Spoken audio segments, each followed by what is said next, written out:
The thing about doing business in China is it forces you to rethink everything. If you go into China thinking you got it, you're going to get your ass handed to you. You have to start first principles, bottoms up. A lot of times when you go and enter China, they're basically, somebody's going, you got to get a partner. They're like 50-50, blah, blah, blah. And I'm like, why?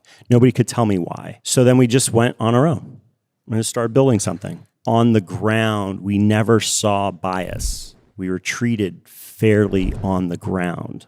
But at some point, what I'd say is the China war went global. And what I mean by that is the Chinese government, it was like the sovereign wealth of China, CIC, there's like a few things like that. They started investing hundreds of millions and billions of dollars in all of our competitors globally to drain us of money so that it was harder to compete in China. They made Apple, and I'd love to have this discussion with Tim at some point. We had some interesting words for each other at this point. But they made Apple invest $1 billion in Didi, and Apple doesn't invest anything in anybody. No, that's not their playbook. What was he protecting there? There's something going on. So the Chinese war went global.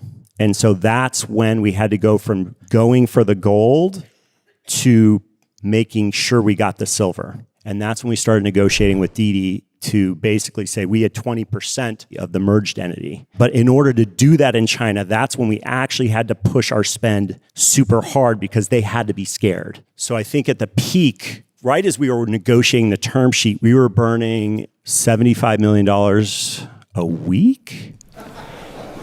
It's a big number. Yeah, that was that. Yeah. But we knew we had the deal, but we only have the deal if they're scared. Right. This is a poker hand. So our market share was skyrocketing as we did this. They're pissed and tripping. And then Emil, who's negotiating the deal, is like just chain smoking. Yeah.